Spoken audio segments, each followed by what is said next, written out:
Subscribe channel Truth.id dan aktifkan lonceng notifikasi untuk mendapatkan informasi seputar live streaming dan video khotbah terbaru. Posisi tombol subscribe berada di kanan atas channel kami dan jangan lupa nyalakan loncengnya.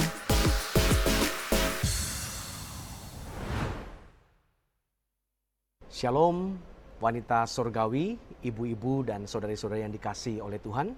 Berjumpa kembali dalam program Wanita Surgawi. Mari sebelum kita mendengarkan firman Tuhan, kita bersatu hati dalam doa. Bapa di sorga, kami mengucap syukur atas penyertaan dan pemeliharaan-Mu yang begitu sempurna dalam kehidupan kami. Dan kami mengucap syukur atas kesempatan yang Kau masih berikan kepada kami untuk mendengarkan dan merenungkan kebenaran firman-Mu. Mari Allah, berbicaralah buat masing-masing kami, sampaikanlah isi hati-Mu, agar kami boleh semakin mengenal kehendak dan rencana-Mu dalam kehidupan kami. Dan mampukan kami untuk terus berjalan di dalamnya. Terima kasih Bapa, kami sambut firman-Mu dengan pengucapan syukur di dalam nama Tuhan Yesus Kristus. Amin. Saudara-saudaraku yang dikasihi oleh Tuhan, kita patut bersyukur karena Tuhan masih memberikan kita kesempatan yang begitu berharga, kesempatan yang indah ini untuk kita mendengarkan kebenaran firman Tuhan. Yang pertama, Tuhan masih memberikan kita nafas untuk kita hidup. Jangan kita lupakan setiap pagi, setiap bangun dari tidur kita, istirahat malam. Setiap pagi kita bangun, Tuhan memberikan hari yang baru, kita masih diberi nafas. Kita mengucap syukur buat hari yang baru. Tetapi yang terpenting adalah kita masih diberi kesempatan untuk mengalami pembentukan oleh Tuhan, pembentukan oleh Allah. Hari ini kita akan merenungkan satu tema ini, yaitu tentang pembentukan Tuhan. Dan tema ini begitu penting karena tanpa pembentukan Tuhan, kita tidak akan menjadi pribadi seperti yang dikehendaki oleh Allah. Dan seseorang tidak mungkin bisa menyenangkan hati Tuhan, tidak mungkin berkenan di hati Tuhan, kalau tidak menjadi seperti yang dikehendakinya. Pembentukan oleh Tuhan ini tidak terjadi secara instan. Pembentukan Tuhan ini tidak terjadi secara tiba-tiba. Juga bukan merupakan mujizat. Ini bukanlah berkat yang bisa kita doakan lalu dijawab secara cepat, dijawab secara instan. Tetapi pembentukan Tuhan ini adalah proses sepanjang kehidupan kita. Jadi selama kita masih bernafas, kita masih diberi kesempatan untuk hidup. Ini adalah kesempatan yang begitu indah untuk kita memberi diri dibentuk oleh Tuhan. Namun bagi orang-orang yang menolak didikan Tuhan, menolak pembentukan Tuhan, orang-orang ini akan suatu saat nanti akan sangat menyesal. Karena ketika minta diberi belas kasihan, waktunya sudah sangat terlambat dan sudah tidak ada kesempatan lagi untuk mengulang kehidupannya di muka bumi. Jangan sampai kita menjadi salah satu di antaranya. Menjadi orang-orang yang sangat menyesal. Karena semasa hidupnya selagi Tuhan berkemurahan untuk mau membentuk kehidupan orang itu. Selalu mengelak, selalu menghindar. Tetapi dengan rendah hati kita menghampiri Tuhan. Kita menyodorkan diri kita. Tuhan, terima kasih buat kesempatan hidup yang Tuhan masih beri. Tuhan, ini hidupku, bentuklah aku menjadi seperti yang Engkau kehendaki. Nah, saudaraku yang dikasihi oleh Tuhan, tidak sedikit orang Kristen yang hanya menghendaki hasil akhir yang baik, tetapi menghindari prosesnya. Senang kalau mendengarkan success story, kisah keberhasilan, baik itu secara keberhasilan materi, keberhasilan secara finansial dan seterusnya, termasuk juga keberhasilan dalam hal rohani. Orang senang mendengar success story, tetapi pada saat yang bersamaan menghindari prosesnya. Kita mau dipakai Tuhan, minta untuk Tuhan memakai kehidupan kita, tetapi tidak mau diubah oleh Tuhan. Masih orang Jawa bilang sak karepe dhewe gitu. Semau hatinya sendiri. Kita ingin menyerupai Kristus, menjadi serupa seperti Kristus. Tetapi menolak proses dipahat, diukir yang menyakitkan. Tetapi seperti halnya pil pahit, yang harus dikonsumsi, harus diminum, harus ditelan oleh orang yang sakit. Kita pun ini punya penyakit rohani yang harus ditanggulangi dengan menelan pil pahit itu, yaitu prosesnya Tuhan. Memberi diri untuk dibentuk oleh Tuhan. Jangan mengelak, jangan menghindar, tapi berilah diri kita dengan sukacita, dengan sukarela. Tuhan, bentuklah aku menjadi seperti yang Engkau ingini. Ibu-ibu wanita surgawi yang dikasihi oleh Tuhan. Hidup kita di muka bumi ini bukanlah suatu kebetulan. Tidak ada satu peristiwa pun dalam hidup kita yang terjadi secara tidak sengaja. Semua ada di dalam kendali dan seizin Tuhan. Segala sesuatu yang kita alami bukan hanya hal-hal yang menyenangkan, sampai hal-hal yang menyakitkan, bahkan rasanya menyakiti hidup kita. Yang kita mengerti, yang kita pahami maupun yang sama sekali tidak kita mengerti. Semuanya ada di bawah kendali Allah. Semua ada di bawah kontrolnya Tuhan. Mari kita merenungkan dengan sejenak. Adakah peristiwa dalam hidup kita yang dulu membuat kita takut? Tentu ada. Mari kita ingat-ingat sejenak. Adakah peristiwa yang dulu membuat kita takut? Adakah pengalaman yang membuat kita merasa tertekan, merasa dipermalukan, atau terluka, membuat kita terluka? Tentu juga ada. Adakah musim kehidupan yang telah kita lalui yang ingin kita hapus dari ingatan kita? Kalau kita mengingat kembali, berusaha untuk mengingat kembali masa-masa yang sudah kita lewati, jawabannya tentu ada dan ada. Ya. Kita ingin menghapus semua itu dari memori kita, dari ingatan kita. Tetapi kalau kita mau renungkan dengan teduh, seringkali justru Tuhan mengizinkan hal-hal itu, peristiwa-peristiwa yang tidak mengenakan itu terjadi dalam hidup kita. Karena di sanalah tangan Tuhan bekerja secara optimal, bekerja secara maksimal di dalam kehidupan kita, membentuk hidup kita menjadi indah. Allah tidak membentuk kita, membentuk seseorang di dalam kenyamanan atau melalui kenyamanan hidup. Orang-orang yang selalu berjuang ngotot untuk hidup dalam kenyamanan, kewajaran hidup manusia pada umumnya. Orang-orang seperti ini yang menolak atau menghindar, mengelak dari proses pembentukan Tuhan. Allah tidak pernah membentuk seseorang melalui kenyamanan hidup. Bahkan kalau kita mau jujur, seringkali dalam kenyamanan atau dalam masa kelonggaran, masa bernafas lega, kalau kita mau jujur, kita sering lupa untuk bersyukur kepada Tuhan. Ya. Sebenarnya Tuhan izinkan kita mengalami kelegaan, kelonggaran, ya. Mengalami nafas lega ini supaya kita memperhatikan orang-orang di sekeliling kita. Adakah tangan-tangan kecil yang bisa kita genggam? Adakah yang bisa kita jadikan saluran berkat Tuhan? Tetapi kalau kita mau jujur sekali lagi, kita sering lupa. Kita sering lupa. Dalam kenyamanan, ya, Tuhan tidak bisa membentuk seseorang. Justru Tuhan izinkan masa-masa kesesakan, masa-masa kesusahan, masa-masa kita disakiti, masa-masa kita dilukai oleh orang lain atau oleh keadaan. Disitulah tangan Tuhan sedang bekerja untuk membentuk kita. Kalau hidup kita berjalan terlalu mulus, tidak pernah ada tekanan, tidak pernah ada air mata, maka karakter Kristus tidak akan terbentuk dalam kehidupan kita. Tidak akan pernah terbentuk. Sampai kapanpun kita tidak akan pernah menjadi seperti Kristus. Dan saudaraku yang dikasihi oleh Tuhan, pembentukan Tuhan ini selalu menyentuh area terlemah kita. Pembentukan Tuhan selalu menyentuh area atau wilayah terlemah kita. Pembentukan Tuhan tidak perlu lagi menyentuh area yang sudah kita lalui dengan baik. Area yang sudah lulus. Tuhan tidak perlu lagi membentuk kita dalam hal tersebut. Tetapi justru seringkali atau hampir selalu Tuhan menyentuh wilayah-wilayah area bagian yang paling rapuh dalam kehidupan kita.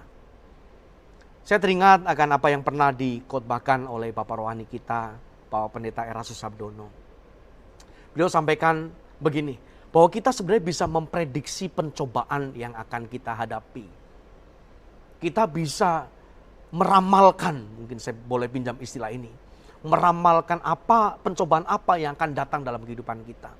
Yaitu kalau kita menyadari wilayah atau area mana yang paling rapuh dalam hidup kita. Area mana yang harus ditingkatkan secara rohani. Misalkan kalau kita mudah marah, seseorang mudah marah, mudah tersinggung. Maka Tuhan akan mengizinkan kita bertemu dengan orang-orang yang akan memancing emosi kita. Justru ketika kita berhadapan dengan orang-orang yang memancing emosi kita, disitulah proses pembentukan Tuhan sedang berlangsung. Jangan menggerutu, jangan ngomel sama Tuhan. Kenapa orang-orang itu ada di dekat aku? Kenapa enggak Tuhan halau saja orang-orang seperti itu? Enggak, justru itulah cara Tuhan membentuk hidup kita. Kalau wilayah yang rapuh, kerapuhan kita terletak pada area kesombongan, maka Tuhan akan mengizinkan kita jatuh. Mengizinkan kita untuk bahkan sampai dipermalukan. Rasanya kita sudah seperti enggak punya muka. Tetapi tentu tidak akan Tuhan izinkan, biarkan sampai hancur sama sekali. Justru ketika kita merasa dipermalukan, merasa jatuh, hancur rasanya berkeping-keping. Di situ Tuhan sedang merajut kita kembali menjadi pribadi seperti yang diinginkannya. Kalau kita bergantung pada manusia, kita mengandalkan orang lain, maka Tuhan izinkan orang tersebut mengecewakan kita. Sampai kita tiba pada kesimpulan dan pengakuan deklarasi kita kepada Tuhan, hanya Engkau yang bisa aku andalkan. Dan hanya Tuhan yang boleh aku andalkan satu-satunya dalam hidup ini. Tuhan mengizinkan semua itu bukan karena dia kejam. Dia pribadi yang senang lihat umatnya menderita, tidak. Justru karena dia mengasihi. Justru karena dia mencintai kita. Dia mau kita bisa menikmati kehidupannya. Kita bisa menikmati hadiratnya. Kita bisa menikmati penyertaan Tuhan. Seseorang yang masih mengandalkan orang lain, orang yang masih punya pride, nilai diri yang tinggi. Orang-orang seperti ini yang tidak bisa menikmati kehadiran Tuhan dalam hidupnya. Penyertaan Tuhan dianggap sepi, dianggap sambil lalu. Merasa tidak berharga. Merasa hal itu ada ya syukur, kalau enggak juga enggak apa-apa. Ada hal yang lebih penting buat orang-orang sombong, orang-orang mudah tersinggung, dan seterusnya. Justru ketika kita memberi diri dan kita dikasih Tuhan, kita menerima kasih-Nya Tuhan. Walaupun kita mungkin saat ini belum mengerti, tapi kita percaya sama Tuhan. Tuhan, pembentukanmu itu yang sempurna, pasti indah adanya, pasti yang terbaik buat kehidupanku. Maka kita mulai bisa menikmati penyertaan Tuhan itu lebih dari segalanya. Tuhan tidak bisa membentuk kehidupan kita. Tuhan tidak bisa membawa kita lebih jauh lagi. Going to the next level. Tidak bisa ke next milestone, pencapaian-pencapaian berikutnya. Kalau kita masih memegang erat karakter-karakter kita yang lama. Yang tidak bisa berjalan harmonis dengan Tuhan. Nah, tetapi masalahnya seringkali kita memberi respons yang salah terhadap pembentukan Tuhan. Kita terburu-buru protes, terburu-buru menggerutu, mengeluh atas tangan Tuhan yang sedang membentuk kita, mengukir, memahat kehidupan kita. Kita menjadi marah, kita gusar, mungkin menyalahkan orang lain. Kalau lebih lancang menyalahkan Tuhan. Kenapa Tuhan izinkan ini terjadi? Dan seterusnya. Padahal seharusnya kita bertanya, Tuhan, apa yang Engkau mau aku pelajari? Tuhan, apa yang sedang Engkau lakukan dan Engkau bentuk dalam diriku, agar aku bisa menjadi seperti yang Engkau kehendaki. Memberi diri dengan sukarela, dengan sukacita. Tahu, percaya dan tahu bahwa tangan Tuhan tidak pernah salah dalam membentuk kita. bahwa penyertaan Tuhan itu yang paling indah, lebih indah dari segala-galanya. Nah, saudaraku yang dikasihi oleh Tuhan, perubahan karena pembentukan Tuhan ini bukanlah sebuah pilihan, bukan sebuah opsi yang bisa kita hindari. Tetapi sejatinya ini adalah sebuah keniscayaan, sebuah keharusan. Ini adalah syarat mutlak bagi setiap kita, setiap orang yang mau berjalan dengan Tuhan. Kecuali ada orang-orang yang memang tidak mau berjalan dengan Tuhan. Namun orang-orang yang tidak mau berjalan dengan Tuhan nggak mungkin nonton, mendengarkan program Wanita Surgawi ini sampai usai. Mungkin lihat 5 detik, langsung skip, langsung ganti channel yang lain. Justru karena saudara-saudari mendengarkan ini dengan sungguh-sungguh, ini bukti bahwa saudara-saudaraku sekalian rindu untuk berjalan dengan Tuhan. Dan perubahan karena pembentukan Tuhan atau hasil dari pembentukan Tuhan merupakan syarat mutlak agar kita bisa berjalan dengan Tuhan secara harmonis. Tidak ada orang yang bisa dipakai Tuhan kalau masih mempertahankan karakter yang lama. Tidak ada pelayanan yang berkenan kepada Tuhan tanpa terjadinya perubahan hidup akibat pembentukan tangan Tuhan atas hidupnya secara sempurna. Bukan berarti bahwa kita nunggu sempurna dulu baru melayani. Tidak. Tetapi dengan sadar kita memberi diri kita. Aku ada di tangan-Mu Tuhan. Bentuklah aku menjadi seperti yang Engkau kehendaki. Jangan lagi kita berkata, ya saya memang orangnya seperti ini. Watak saya memang keras. Saya sudah begini dari dulu. Saya memang orangnya sensitif dan sebagainya. Kalimat-kalimat ini terdengar jujur, terdengar blak-blakan, vulgar apa adanya. Dipikirnya atau kita sering berpikir ini lumrah, ini wajar. Tetapi sebenarnya termuat penolakan terhadap pembentukan Tuhan. Dengan berkata, ya mau apa lagi, saya memang orangnya begini. Diakui atau tidak, orang yang mengatakan itu sedang menolak pembentukannya Tuhan. Tetapi kalau kita tidak mau berubah, kalau kita mengelak, menghindar dari proses pembentukannya Tuhan, itu berarti kita tidak akan pernah bertumbuh. Kita tidak akan pernah menjadi pribadi seperti yang dikehendakinya. Pribadi yang menyenangkan hati Tuhan. Padahal tujuan hidup kita diciptakan oleh Allah adalah hanya untuk menyenangkan hati Tuhan. Menjadi orang yang sangat kegagalan di atas segala kegagalan. Kalau seseorang tidak berhasil menyenangkan hati Tuhan dalam hidupnya. Nah, saudara-saudariku yang dikasihi oleh Tuhan, tidak sedikit gereja-gereja di luar sana dengan mudahnya tanda petik merekrut para aktivis, para pelayan. Yuk, kamu petobat baru gak apa-apa, yang penting melayani Tuhan. Itu hak dari masing-masing gereja. Itu sah-sah saja, silakan saja. Tetapi sebenarnya ada sebuah syarat untuk melayani kalau kita memahami apa arti pelayanan yang sesungguhnya. Yaitu yang pelayanan ini bukan hanya sekedar menjadi worship leader, pemain musik, singer dan sebagainya. Tetapi pelayanan yang sejati adalah bagaimana kita melayani perasaannya Tuhan, perasaannya atau hati Bapa di sorga. Dan orang yang mau melayani hati Bapa harus dengan rela memberi diri dibentuk oleh Tuhan. Orang-orang seperti ini yang ada dalam proses, dalam tangan Tuhan, dalam pembentukan Tuhan yang terus-menerus berkelanjutan. Orang-orang seperti ini akan melakukan pelayanan di gereja atau dimanapun tempat, mungkin di penjara-penjara ataupun di tempat-tempat lainnya, pasti akan sangat memberkati orang lain. Karena orang-orang seperti ini sudah melakukan atau menyelenggarakan pelayanan yang sejati, yaitu berjuang untuk menyenangkan hati Bapa.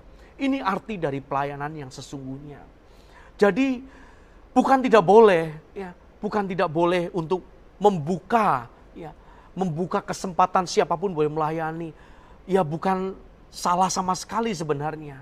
Tetapi seharusnya semestinya gereja berfokus pada bagaimana mengarahkan para jemaatnya untuk menyelenggarakan pelayanan yang sejati, pelayanan yang sesungguhnya, yaitu menyenangkan hati Bapa di sorga. Dan hal ini bisa tercapai, bisa terjadi pada orang-orang yang punya kerinduan untuk menjadi serupa dengan Kristus. Orang-orang yang sekali lagi memberi diri untuk dibentuk oleh tangan Tuhan yang berkuasa. Menyadari bahwa hidup kita adalah the ambassadors of the kingdom of God. Duta-duta besarnya kerajaan sorga. Wakilnya Allah di muka bumi ini. Tuhan Yesus pernah berkata, kamu akan melakukan pekerjaan-pekerjaan yang lebih besar daripada yang pernah aku lakukan. Ya, bukan berarti kita lebih hebat, ya, tetapi jumlah kita yang bersatu dalam kesatuan tubuh Kristus ini, juga durasi waktu yang kita miliki, ya, yang Tuhan masih berikan kepercayaan, ya, atau kesempatan untuk kita melayani Tuhan, ini lebih panjang, ya, lebih panjang. Sadari bahwa kita adalah semacam produk yang dipajang di etalase. Ya. Kita harus menampilkan kehidupan dan karakter Kristus se-excellent mungkin, sebaik mungkin. Nah, ini adalah kehidupan orang-orang yang tahu berterima kasih. Terima kasih Tuhan bukan cuma di mulut, bukan cuma kita nyanyikan dalam puji-pujian kita atau dalam doa kita, terima kasih Tuhan. Tetapi kesediaan kita untuk terus dibentuk, untuk masuk dalam proses walaupun itu seringkali menyakitkan dan bisa menyakiti, ya, daging kita, tubuh kita, bahkan hati kita. Tapi sekali lagi modal dasarnya adalah kepercayaan penuh kepada Tuhan. Bahwa tangan Tuhan ini tidak mungkin salah. Tangan Tuhan yang bekerja pasti melakukan pembentukan itu secara sempurna. Tidak ada yang lebih indah, lebih baik selain kita masuk dalam prosesnya Tuhan. Saudara-saudariku yang dikasihi oleh Tuhan, para pendengar wanita sorgawi yang diberkati oleh Tuhan Yesus. Tidak ada patung yang indah tanpa proses pahat, tanpa dipahat terlebih dahulu. Tidak ada emas murni tanpa api. Tidak ada juga pribadi dewasa tanpa rasa sakit atau tanpa penderitaan. Pembentukan Tuhan walaupun seringkali menyakitkan karena merobek daging, memotong keinginan kita, menyembelih ego kita, dan menghancurkan kebanggaan diri. Tetapi justru disitulah kemuliaan Allah dinyatakan. Kita bisa memancarkan kemuliaan Allah apabila kita masuk dalam proses Tuhan ini. Proses yang seringkali menyakitkan. Jangan kita bertanya mengapa Tuhan izinkan ini. Tetapi bertanyalah, Bapa, pribadi seperti apa yang kau kehendaki untuk aku jalani, untuk aku hidupi dalam hidup ini. Bentuklah aku menjadi pribadi seperti yang kau mau. Saudara-saudariku yang dikasihi oleh Tuhan, kita dipanggil untuk menjadi teladan yang hidup, ya, menjadi pemegang tongkat estafet yang diulurkan oleh Tuhan Yesus. Ya. Yesus berkata, sebagaimana Bapa mengutus aku pun mengutus engkau. Maka kita tidak hanya berpuas diri, ya, dengan menerima, mendengarkan kebenaran firman Tuhan. Tetapi setiap kali kita mendengarkan firman Tuhan, kebenaran firman Tuhan seperti yang sedang kita lakukan pada saat ini, terima dengan penuh sukacita. Kenakanlah atau lakukanlah, hidupilah dalam keseharian hidup kita. Dan jadilah teladan bagi orang-orang di luar sana. Ya. Jadilah contoh nyata dalam kehidupan orang-orang lain. Tadi saya singgung menjadi seperti produk yang dipajang di etalase sebuah toko. Kita menjadi role model, kita menjadi teladan, ya, untuk diikuti oleh orang-orang lain. Oleh karena itu jangan kita menyerah, jangan kita putus asa kalau kita sedang ada dalam proses pembentukannya Tuhan. Disiplin rohani harus terus kita tingkatkan. Ya. Setiap pagi jam 5 pagi waktu Indonesia Barat, ya, di YouTube Truth ID selalu ada doa pagi. Jangan absen, jangan tidak mengikuti doa pagi. Itu adalah latihan untuk kita meningkatkan kedisiplinan rohani kita. Karena pembentukan Tuhan ini tidak terjadi secara otomatis, secara instan. Juga bukan rutinitas kosong yang kita jalani tanpa pengertian. Namun setiap kali kita bangun pagi hari kita mengucap syukur buat kesempatan yang Tuhan masih beri. Kita mengerti, kita memahami, ya, kita mengisi dengan pengertian, bukan sekadar rutinitas kosong belaka. Setiap pagi ketika kita datang menghadap kepada Tuhan, kita berkata, Tuhan, sepanjang hari ini bukan kehendakku yang boleh jadi, tetapi kehendak-Mu saja yang terjadi atas hidupku. Dan dengan hati yang memiliki kerendahan hatian seperti itu, hati kita semakin dilembutkan, semakin kita dibentuk karakter kita. Dan Roh Kudus akan memimpin langkah kita menuju kesempurnaan yang Tuhan juga rindu, Tuhan inginkan untuk kita miliki. Saudaraku yang dikasihi oleh Tuhan, ada berkat yang menanti, ya, ada berkat yang menanti kita bagi setiap kita yang mau dibentuk oleh tangan Tuhan yang perkasa. Ya.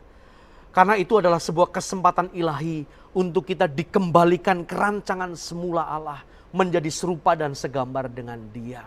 Ya. Firman Tuhan berkata bahwa upah dosa ialah maut. Semua manusia telah berbuat dosa dan kehilangan kemuliaan Allah. Tapi keselamatan yang Tuhan sediakan adalah inisiatif Allah untuk mengembalikan manusia ke rancangannya yang semula. Ini berkat bagi setiap kita yang mau dibentuk oleh tangan Tuhan yang gagah perkasa.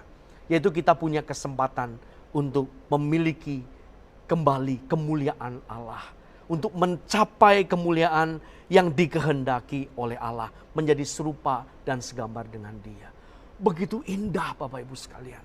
Saudara-saudaraku yang menyaksikan wanita surgawi kali ini. Maka sebagai penutup, mari kita miliki kerendahan hatian untuk terus masuk dalam proses pembentukan Tuhan. Setiap ada kesempatan kita tidak perlu harus menutup mata kita, lipat tangan. Tetapi dalam hati kita berbicara dengan keras, Tuhan bentuklah aku. Melalui setiap peristiwa kehidupan yang Tuhan izinkan boleh terjadi dalam hidupku. Tuhan, aku mengasihi Engkau lebih dari apapun. Kiranya Roh Kudus boleh memimpin setiap langkah kaki kita. Kemanapun kita melangkahkan kaki kita, Dia selalu menyertai kita. Dan menjadikan kita pribadi-pribadi yang dikehendaki Allah, yang tahu menyenangkan hati Tuhan. Karena kita dengan rela memberi diri untuk terus dibentuk oleh tangan Tuhan. Amin. Mari kita berdoa. Bapa di surga, terima kasih buat kebenaran firman-Mu yang sudah kami dengarkan pada kesempatan yang berbahagia ini. Kiranya firman-Mu boleh menjadi kekuatan bagi kami, bekal bagi kami untuk terus berjuang, hidup menyenangkan hati Bapa. Kami mau dengan rela hati memberi diri untuk Engkau bentuk, menjadi seperti yang Engkau inginkan. Kami mau memulai doa kami dengan sebuah pernyataan tulus. Tuhan, bentuklah aku setiap hari. Tuhan, kerjakanlah apapun yang Engkau mau, Engkau izinkan terjadi dalam hidupku untuk membentuk aku semakin menyukakan hati Tuhan. Terima kasih Bapa, terpujilah nama-Mu. Di dalam nama Tuhan Yesus Kristus kami sudah berdoa dan mengucap syukur. Haleluya. Amin.